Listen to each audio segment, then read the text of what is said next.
on love. Come, let us gather in peace. This is a sacred space. We join our hearts here in one loving family. This is a house built on love. We come together as people of prayer. This is a house built on love. And please be seated as we begin our service with an opening prayer. Drop down into your heart space. Sometimes I put my hand right here to center me and take a nice, quiet breath and know that we are in the presence of divine power, of divine being. Whatever you call that power and presence, whether it's any form of God, or whether you call it just the natural sound of a stream or the breeze, know that that power and that energy is within you and all around you at all times. You may have come in here carrying a lot from your own life, and we all do. And know that in this moment and in this place, you are supremely loved. You are the light of the world. You are a divine being, and you are loved.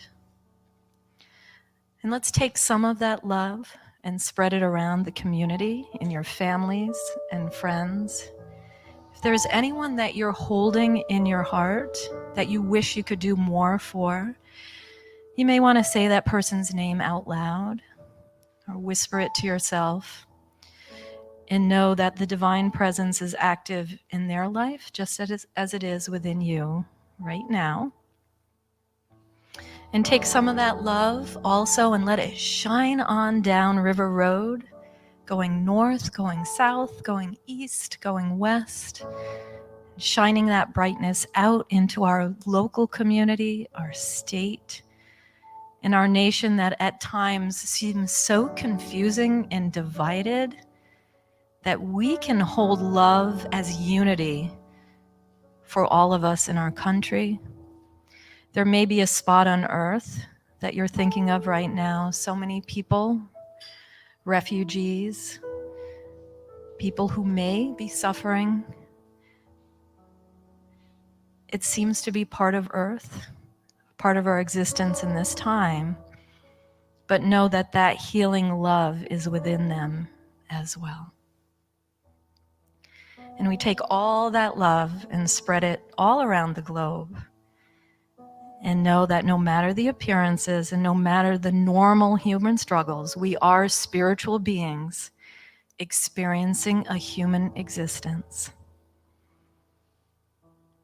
And we turn it over to Spirit. We take that energy in, we breathe it out, and we know that all is well, and so it is.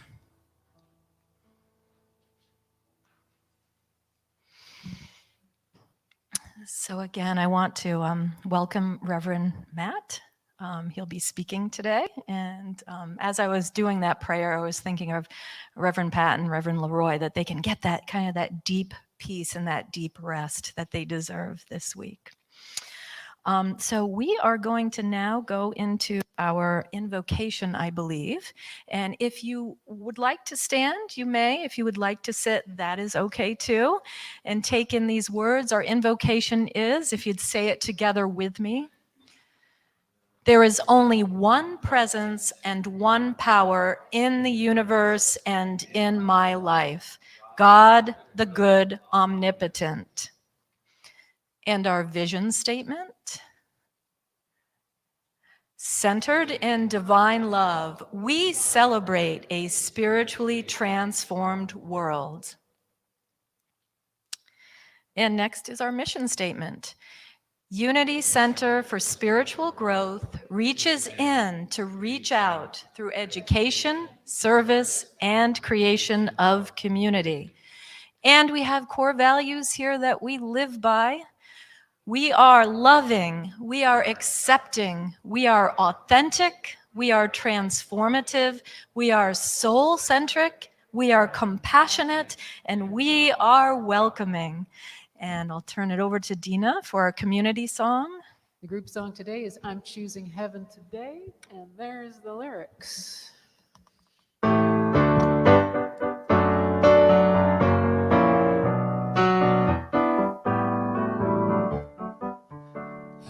I'm choosing heaven today.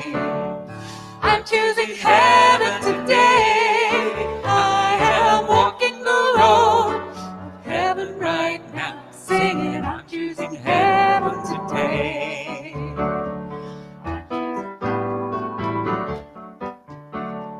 I'm choosing joy today.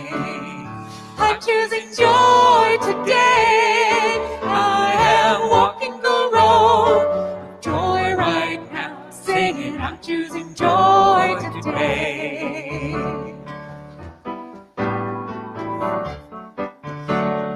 I'm choosing love today. I'm choosing love today. I am walking the road of love right now, singing I'm choosing love today.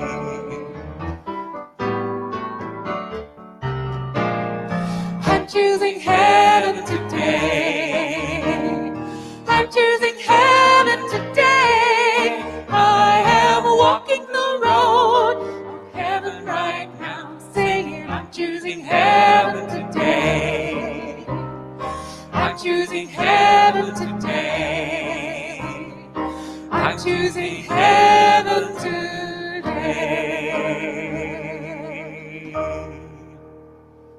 Great, and please be seated. Thank you, Dina. That was peppy. I like that one. So now is the time where we welcome new visitors. And I wanted to say, for those of you who are online, if you are new and you're tuning in, you may put your name in the chat box if you would like to share with us. And we do have our weekly, Reverend Pat sends out a weekly email called Heart Thoughts, and she will get that out to anybody online who's watching and who would like to share their name. And this is a time where we welcome new visitors. Do we have any new visitors? I don't think we do. Anybody here for the second or third time? Oh, all right, second time? Third, awesome. Well, welcome. Thank you. Thank you for being here. I believe we have a gift. Do you know, Anita, if we have? All right, she's going to look. So we do have a gift. And please know that we are very happy that you've come back. Thank you. All right. So we also will greet one another today. And you can do that simply by acknowledging someone with a namaste.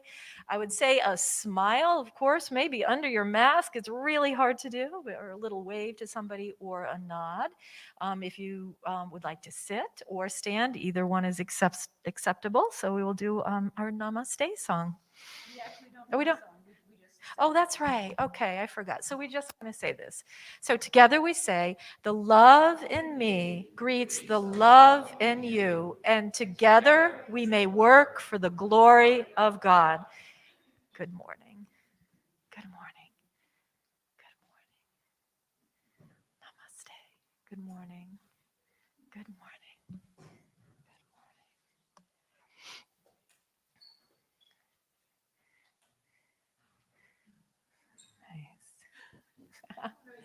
It's so hard not being able to see our facial expressions, isn't it?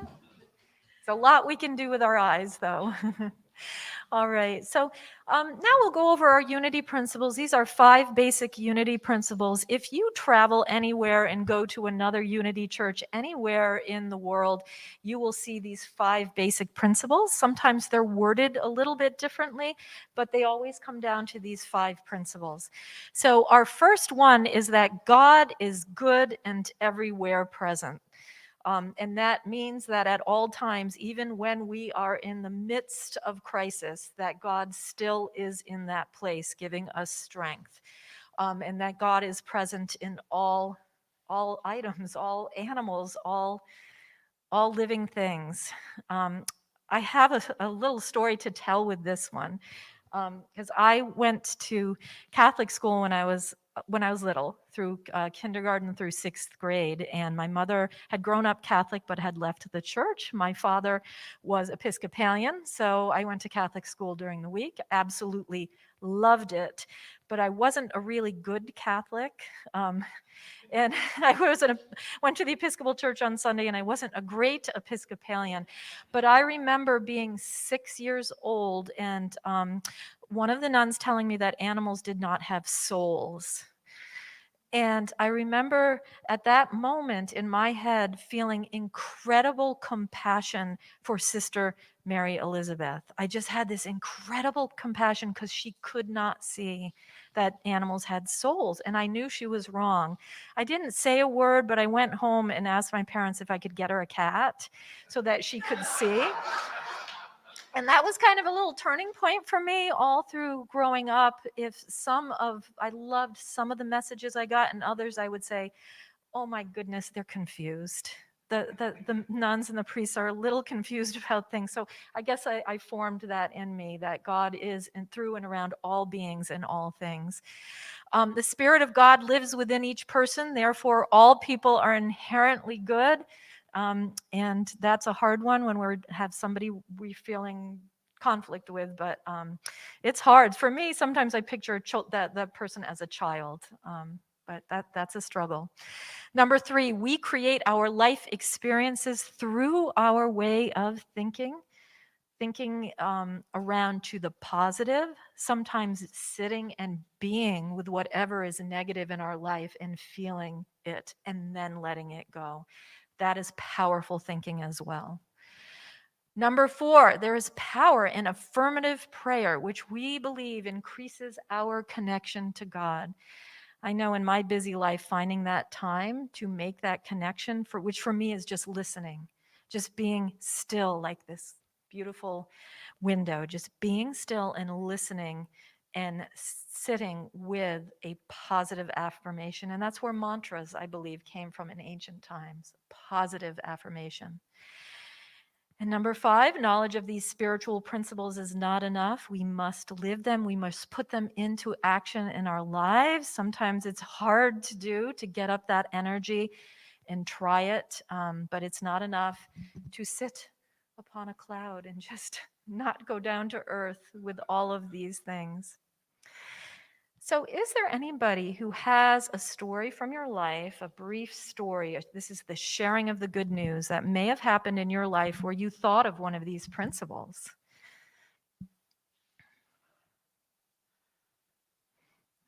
Coming down to Mimo.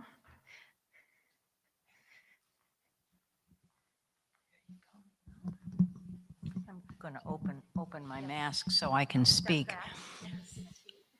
Briefly, there's alcoholism, which is a disease in my family, and my 35-year-old son has been drinking. And a couple months ago, I was with him and his lady friend, and he was asleep in the middle of the day, and he came down, and I said, hello, and hugged him, and how are you? Oh, I've got a headache. So a minute later, I was thinking in very small letters, fever, So a while later I said, do you have a fever? He said, no. He said, I was drinking last night. I'm hungover. So I took a breath, and a few minutes later went up to the bathroom and closed the door and said the Serenity Prayer about 4 times and used some affirmations, which I know helped me to center, to remember that Mackenzie is not his disease. He is not his habits. And I felt, I'm getting goosebumps now, but I felt really grateful that I could shift my thinking at that time. And briefly, I do use these principles. The last time I was with him a couple of weeks ago, there were no bottles of liquor around. There were no bottles of beer. There were no big boxes of candy around, which, of course, it's all sugar. The diabetes killed my husband. It killed a brother-in-law.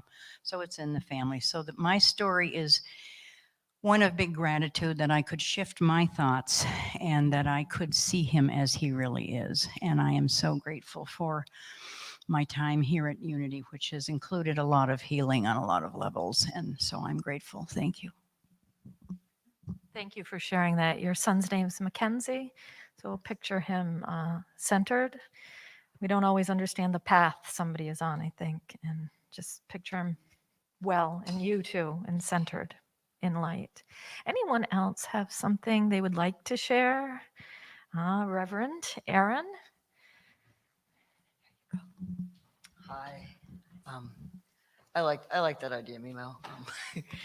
I'm Aaron, and I'm a chaplain at Maine Medical Center. For those of you that might not know, and it was just really sweet. This hadn't happened before. This woman came, and this woman needed me to go see her, and she asked for prayer, and so she was really nervous because she wasn't able to have feeling in the back of her lower back, and she was really nervous about walking, and she said that there was nothing in the surgery that should have caused that, and so I and her roommate was also listening and wanted to be part of it, and so we affirmed that.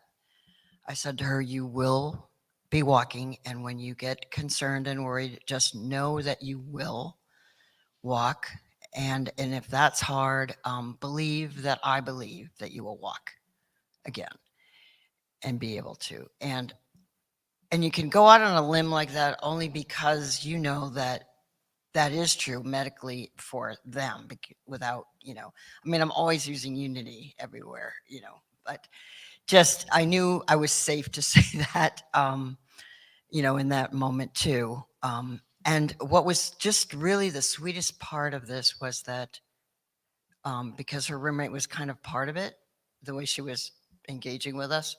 So I said, after, we did the affirmation and prayer, I said, is there anything I can, support you in? And she goes, actually, I just wanted to be in prayer and support my roommate, or she used her name.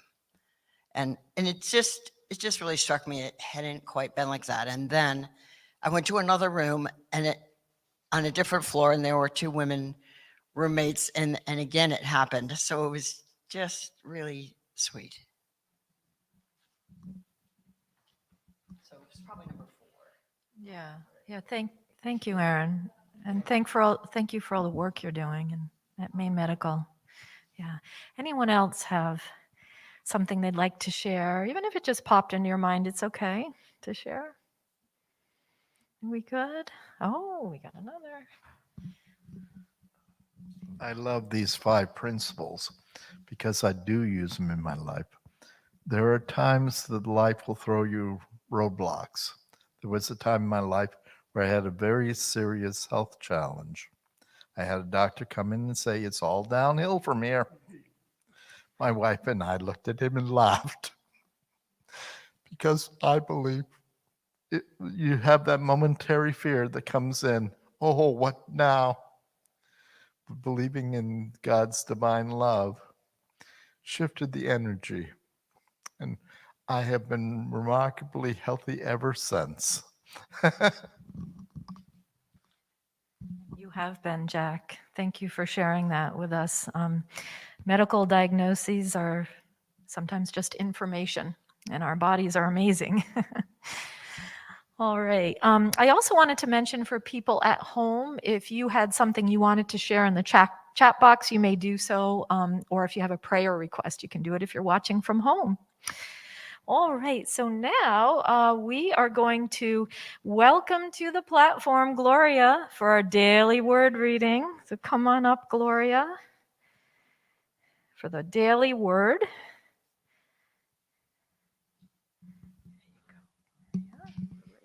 Thank you.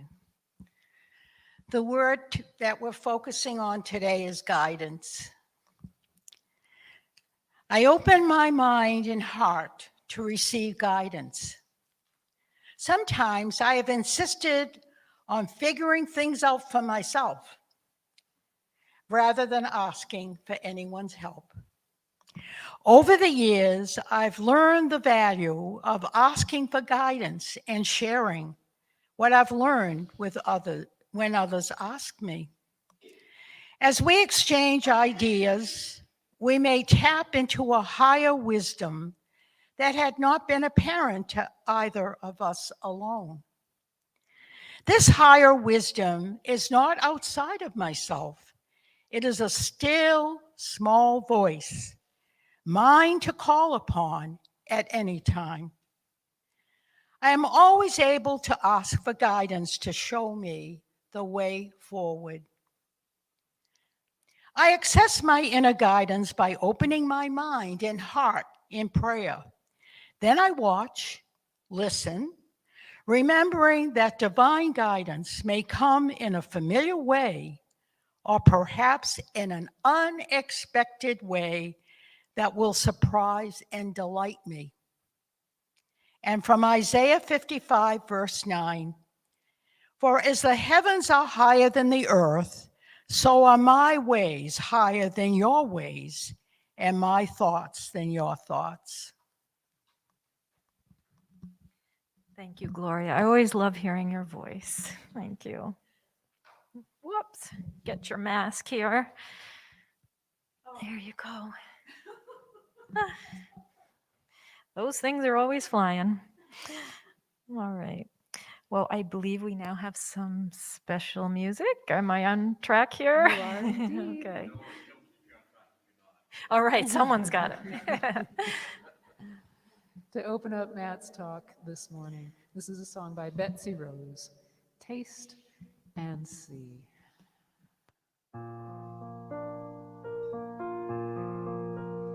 Oh, taste, taste and see how good is the fruit that falls from the tree. Oh, taste, taste and see how good is the fruit of the garden. Taste the sun stored in the skin, flavor of fire and of passion. Taste the stars that dwell at the core, seeds of our joy and compassion. Oh, taste, taste and see how good is the fruit that falls from the tree. Oh, taste, taste and see how good is the fruit of the garden. Taste the rain soaked through the flesh, lingering sweet on the tongue. Taste the earth, the body of life, dark and rich and strong. Oh, taste, taste and see how good is the fruit that falls from the tree. Oh, taste, taste and see how good is the fruit of the garden. Oh, taste, taste and see how good is the fruit that falls from the tree. Oh, taste, taste and see how good is the fruit of the garden.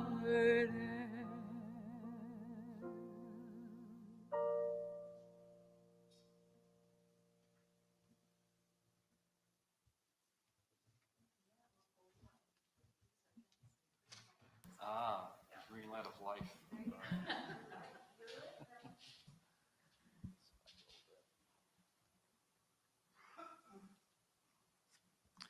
Dina, thank you as always for your spot-on music. I also wanted to recognize all other excellence when I say it, and Kim, you're an excellent platformer, so thank you. So good morning, everyone. Welcome to everyone here and everyone online. Glad you're here, and thank you for being here. The title of our talk today was going to be The Gifts of the Spirit, as Dina will attest. But something happened on the way to that destination. What happened was I kept being drawn to the fruits of the Spirit and their ability to change our lives.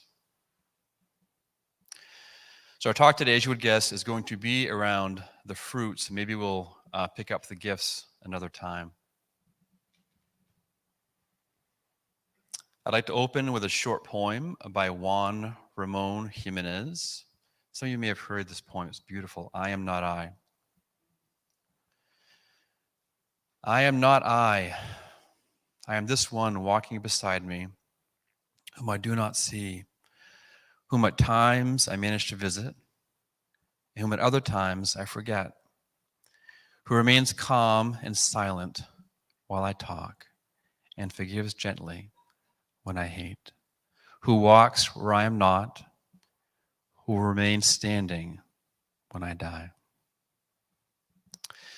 So just briefly, to create a contrast, we'll talk about gifts. A gift reflects the giver. So the gifts of the Spirit reflect their giver, God. They really have nothing to do with us apart from us being a vessel, right? The gifts are given. That's why maybe you've experienced, any of you who have been involved in the church for a few years, you've observed someone working in the gifts, like the gift of healing, perhaps, and you've seen that person help you, maybe helped you, and you see them not on the platform outside of that, and it's kind of maybe dumpster fire-ish, it doesn't match what you're seeing on the platform. And the reason for that is because they're operating with a gift. It's got nothing to do with them, right? It's a gift. It reflects the giver, God. That's why it's working. Fruit, on the other hand, is where we work in our life on this earth. Fruit has a great deal to do with us, and the extent to which we operate in them is the extent to which we work to cultivate them. So you to this point, you may have heard some of that, so just bear with me here. And what are these fruits? This is from the New International Version of the Bible, Galatians 5:22 and 23.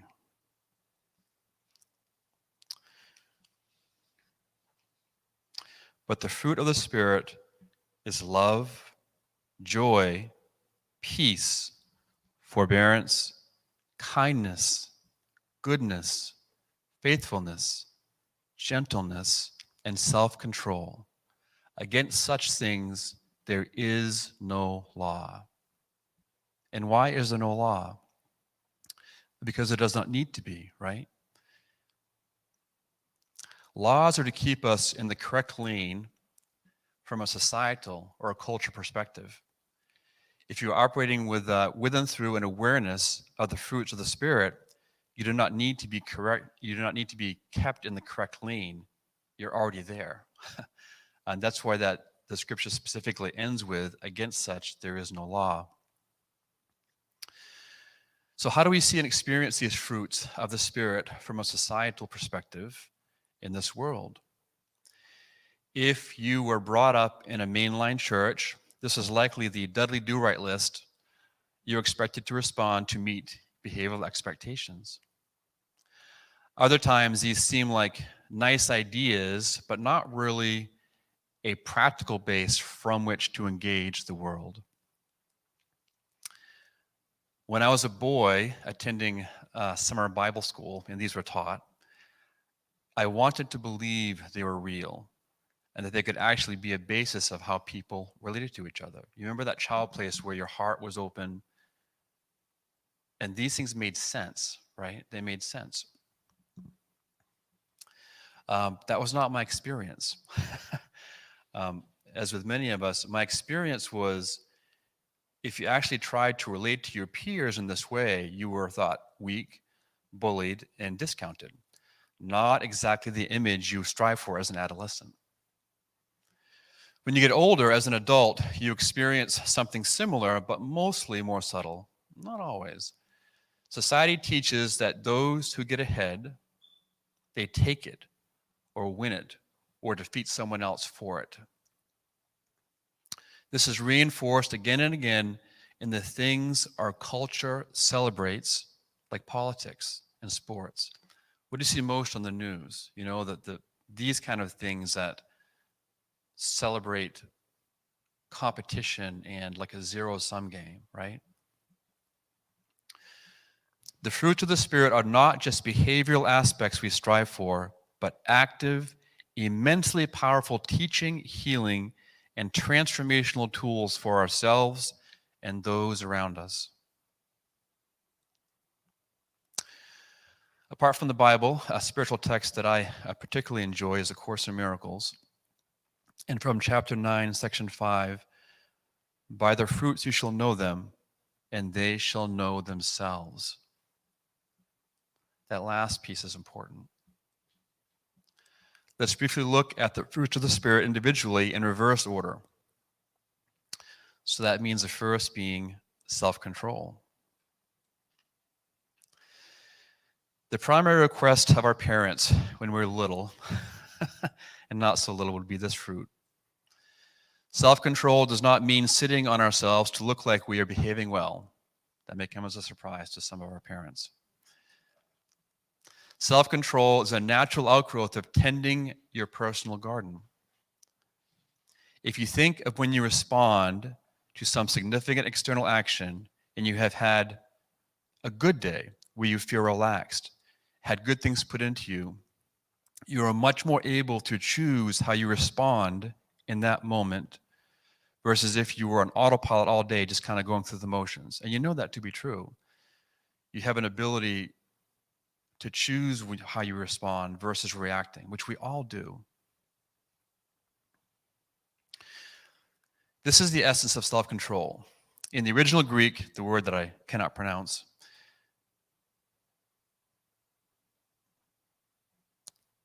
it's two words meaning in and strength. And doesn't that feel accurate? So think of the fruit of self-control, and the way the Greek word described it was in strength. When you're able to choose your response consciously, does that feel like you're in strength? That is the essence of self-control. Gentleness. We've all experienced gentleness at some point in our lives, usually, initially, and hopefully from our parents. Gentleness, like several of the fruits, is discounted in society. That's that same kind of idea where if you go around practicing gentleness, sometimes people like it, but they're like, they don't, it's not as respected as far as an action of power, but it carries great power. It's not celebrated because aggression and win at all costs is celebrated, but there's so much more power in gentleness. Gentleness is courage without violence, strength without harshness, and love without anger. It is showing care and respect for others in the way that you act and speak. Faithfulness. We sense intuitively what faithfulness is, but it can be hard to put into words. So, for example, faithfulness is the mother who gets up every night with her child, the parent who goes to work each day to provide for their family, the teacher who consistently stays after to help a student in need. A definition I found that faithfulness means that I appreciated online is you are steadfast in affection or allegiance, right? Next one's goodness. I found this one the most difficult to bring some definition to because the word good is so over-applied in our culture, misunderstood, and often ambivalent in its meaning. But goodness, the state or quality of being good. Kids would hear that definition and likely roll their eyes, understandably, which we all have. You be good. What does that mean? The idea of being good so often really means behave in a way that I like or believe you should, which is not the type of good we are talking about here. The best way to describe this through the lens of a fruit of the Spirit is goodness begins in knowing God. Your eternal aspect, and to the extent you can access your true nature, your God nature, is the extent you will exhibit the fruit of goodness. Next one is kindness. The Greek word for kindness is Christos, which I can pronounce, I think, which means useful. And again, I really like that definition. I think that is a really cool definition and maybe a little counterintuitive, but makes wonderful sense if you think about it. All right? Kindness in the Greek definition is useful. I wrote a message entitled The Force of Kindness several years ago. So just follow me here. Think for a moment of when you've experienced kindness, small or big acts, okay? It can be anything. Someone holding a door or doing something unexpected just because they cared about you. And so just for a moment, take a breath and feel how that felt when that happened, whatever it was. It still makes you feel good to think about it, doesn't it? Because it's still there. You can still access it. Because acts of kindness are expressions of love, and you sense that when it's happening. That's why they stay with you. You cannot be truly kind unless your heart is open to the other. And people always sense this. We become increasingly kind as we remove the blocks to the awareness of love's presence. And we heard that in Unity's teachings too. That's interspersed through many of Unity's tenets. Next one's forbearance. Sounds like an intimidating word. Out of all the difficult takes on this fruit I came across, all the different takes. So again, I would look online and look some in other texts. The one that felt the most accurate and simple was from the Greek word hypomeno, which I think I can pronounce. Meaning to patiently endure. To me, this links directly to the fruit of self-control. The important piece being that you are able to consciously choose how you respond and not feel compelled to react. When you just react, it is usually to defend yourself. And don't feel bad about that. It just is. That's how we are programmed as you grew up to do. If you're not conscious, you react to defend yourself. Next one is peace. Peace is a fruit of the Spirit. This one is kind of self-explanatory, right? We spend a lot of time here talking about peace from the platform, which is a beautiful thing. That you experience peace. Peace as you exist in this world. God, your eternal aspect, is a source of peace. As a fruit of the Spirit, peace is not just when everything is going right, but all the time. You always have access to peace. Sometimes we forget, but we always have access to peace. Next one is joy. True joy only comes from doing God's will. Okay, maybe some eye rolls here again from those of you in church when you were kids, but that's the truth. True joy only comes from doing God's will. And that sounds super churchy, right? Not the church's idea of what God's will is for you. That's an important differentiator. Not the church's idea of what God's will is for you.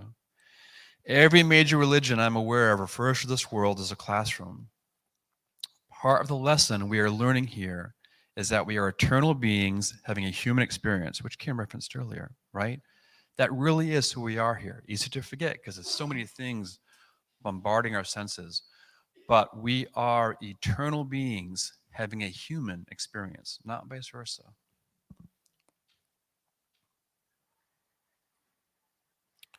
Part of the lesson we are learning is what we realize at the end of this path is that our will and God's will really are the same. Scary concept, right? Especially sometimes, again, depending on your religious background, there's some scary stuff tossed at you in the name of God's will. But what you discover is those things that are tossed at you from places of control and to scare you straight or scare you to certain behavior, those are never from God. Those are never from the eternal, never from your eternal aspect, right? God does not, cannot, and would not operate out of a place of fear to get you to do anything. It's just the opposite. And as we go down our spiritual path, whatever path we choose, whatever path we're on, any true spiritual path leads you more and more to realization that you and God are one, And the more you go down that path, the more you realize that your will and God's will are one. It takes we work on that path our whole lives. But that's why joy, true joy, only comes from doing God's will, because you discover it's your will, right? The more we are aligned with the eternal aspect of who we are, the more joy we will experience. And last, but certainly not least, is love. The most important and core fruit of the Spirit, the fruit all the others come together to support and strengthen. What we are learning ultimately in this earthly classroom is to overcome our fear of the love of God, which is ultimately what we're really afraid of. And the overcoming of that fear, being able to show and teach that love to others. Historically, we have been taught that these gifts are to be striven for, to hold ourselves accountable in the behavior to, and that we have to work to develop them, to add them to ourselves. That's kind of, at least for me, I should be using I statement. That's the message that I sort of had over different years in the church. On August 24th, 1919, Charles Fillmore, one of the founders of Unity, gave a talk entitled Social Responsibility. He ended that talk with the following: I do not care what it is, but you must practice these principles, the fruits. Not that you practice to develop, but simply to let that which is, that which belongs to you, that which exists in you, express itself. And that is exactly right and beautifully said. So now the pivot and discussion from a slightly different perspective, which is the idea of using these fruits to heal ourselves. We often think and are taught that the fruit of the Spirit is something you develop for others. Many sort of good-hearted presentations in the church kind of teach that. The idea you develop the fruit for yourself to heal yourself is not a common concept. So what does that look like? Every day we experience the sum of our life patterns and choices manifesting themselves again. Those patterns and responses will keep being the same unless we begin to consciously undo them. This is where the fruits come in as a tool for you to help heal yourself. So for example, when your self-talk, which we all have, accuses you of making a mistake or missing something or not being enough of something, you apply these fruits of the Spirit, which already exist inside of you, to yourself. Some examples of how that might look as you apply them to yourself: gentleness. You are gentle with yourself. Oh, that's just a mistake. That's not who I am. You are kind to yourself. See, part of the thing with the fruits of the Spirit is how we're taught to apply them externally, right? And we forget that the most important place to apply them is internally to ourselves. So kindness. You are kind to yourself. For example, it's okay. It was an easy mistake to make. It has nothing to do with the truth of who you are. Let's go pick up Mitten, your cat, and hold him for a while. You know, being kind to yourself. Or forbearance. I know I feel that I want to punish myself and feel guilty, which we all do. But I know that never results in anything positive or helpful, and I'll not allow myself to do that. And the last example I use is peace. Recognize that no external event can take away our natural state of peace unless we allow it. No matter how much it demands, we do just that. Peace is always available to us. Sometimes it takes some work to get there, but it is your right, our right, to experience peace. Sometimes we just need to remind ourselves. Now, this is not natural to most of us, and will not feel natural if you're just beginning this process, and that's okay.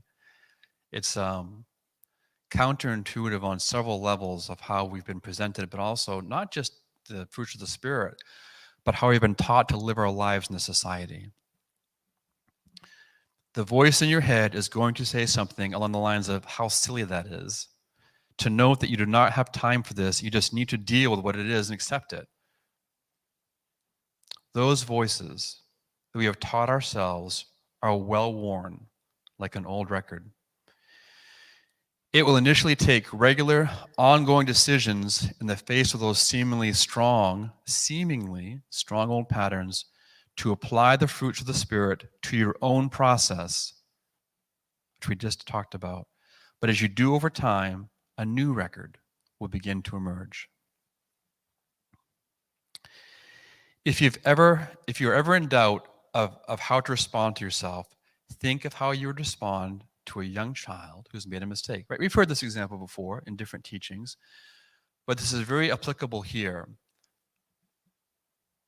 You would respond lovingly, reassuringly, expressing the fruits of the Spirit naturally, because you recognize they just did not know better, or if they did, they are still in the process of learning. Learning how to choose. And isn't that all of us? That's all of us every day and will be to the last day we're here on this earth. We're always choosing. And we apply a false narrative, a false idea of what we should be, like we're 70. I should know better. I should look like this. And really, we need to be honest with ourselves. And if we need to apply that same lesson we do to a child, we need to apply that to us. Because it's real and honest, and we never stop being children internally. We never stop being young. We're always all ages of who we have been. We're an eternal being. This is a vessel. This is not the truth of who we are. This is something that we get to operate through in this classroom, but it's not the truth, the core of who we are. The Bible uses fruit as an analogy here because fruit must be cultivated. Unlike gifts, fruit needs ongoing labor. Remember our discussion right in the beginning? A gift reflects the giver. Fruits need us to choose them and cultivate them. So what does that look like? If you are here today, either in person or listening online, you're working at weeding your garden. When you meditate, you're weeding your garden. When you listen during the week to a favorite spiritual teacher, you're weeding. When you take the time to read from a sacred text, you're weeding. And of course, when you pray, you're weeding. Those are all the tools and many other ones that you can use to cultivate that garden, to help heal yourself. As you weed your own garden actively, consciously learn to apply the fruits of the Spirit, which already lie within you, to yourself. When you want to be hard on yourself, being gentle. When you want to be unkind to yourself, be kind. When you do not think you deserve to be loved, be loving. As you learn to establish this garden in yourself, you will be able, in truth, to extend these fruits to others. Love is a manifestation of your willingness to do the work of keeping a spiritual garden, and you are worth it. I'd like to close with a poem from Lynn Parker.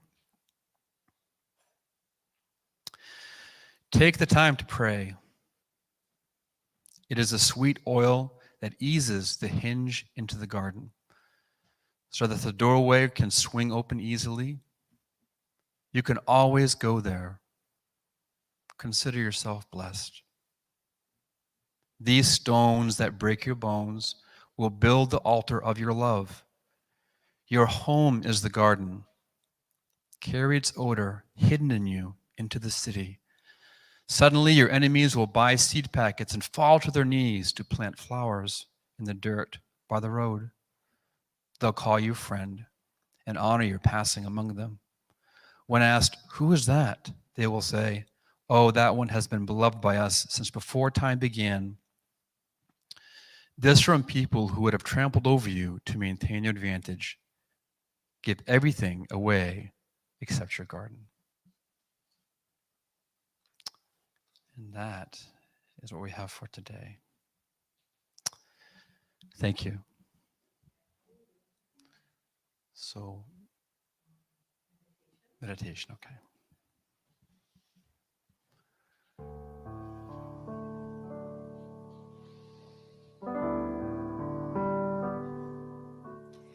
When I'm quiet in prayer, I open my heart.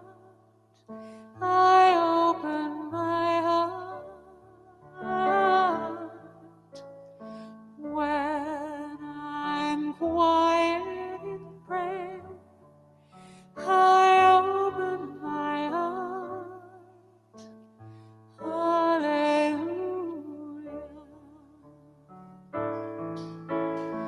When I'm quiet in prayer, I see only love, see only love. When I'm quiet in prayer, I see only love. Hallelujah.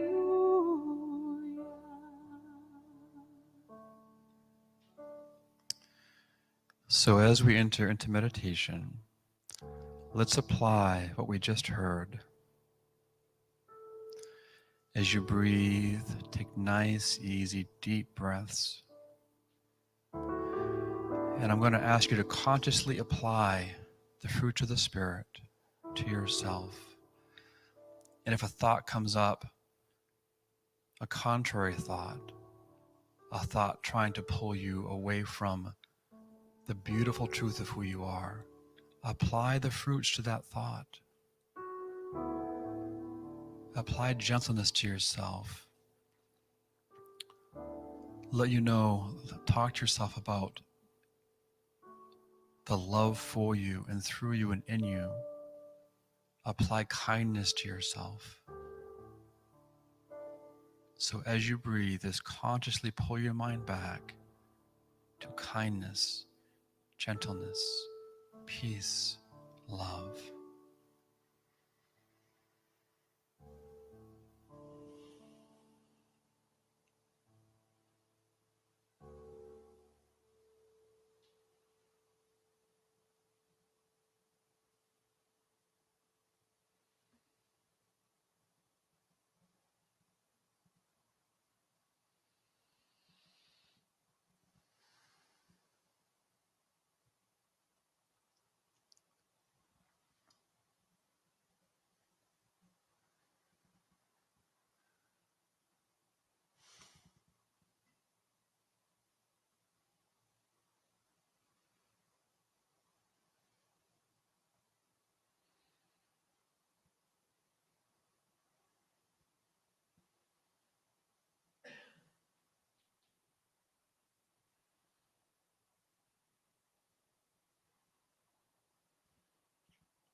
And as you do this work, not just today, but in your life moving forward, and you run into something that would be stubborn about letting go, be difficult to apply these to, you practice forgiveness. Forgiveness is a tool you combine with the fruits to help that garden, your garden, be the beautiful place of love for you and those of you around you that it is meant to be. Thank you. Amen.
Thank you. And thank you, Matt.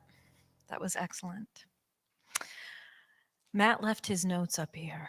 And I'm so curious about the unpronounceable Greek words. I'm going to have to ask you later. I'm spying down. Do I see them? I really want to hear them. I'm going to do announcements. There's a lot going on in our community. So for today, the Justice and Justice and Equality Vigil is happening at 11:30 at the Rotary at the intersection, or the Rotary that goes around where 302 and 202 come together here in Windham. All are welcome. Spiritual Exploration, Privilege, Racism, and Allyship will meet this Thursday, 6:30 to 8 on Zoom. There is a link in the weekly Heart Thoughts that comes to you in your email. So that's this 30, Spiritual Exploration. We have a Silent Saturday coming up here in the building here at Unity on September 18th. It will run from 9:30 to 3 o'clock. Bring your own lunch. If you are staying for the whole day, I believe some people pop in just for maybe an hour or two in the morning. So it's a open Silent Saturday here in the building, or to walk around the beautiful grounds, Saturday the 18th. We have a cancellation, actually. Patricia Ellen, Creating Rituals for All of Life. That needs to be postponed till later, so that will not meet on Tuesday, September 21st. And I believe we have some more information coming, but just know that that will not be meeting the Creating Rituals for Life. We do have a new workshop, however, and that is The Gift of Grief. Todd Glacy is going to be doing that workshop, and it's going to take place over 2 evenings. That's going to be Sunday, October 3rd and October 10th from 6 to 8 p.m. And there's a note here that their registration will be coming on email through Heart Thoughts. So again, that's The Gift of Grief. And then a larger silent retreat, and I believe this is at Marie Joseph Center in Biddeford, and that will be October 24th through the 26th or 27th if you're staying a little longer. And that's coming up end of October.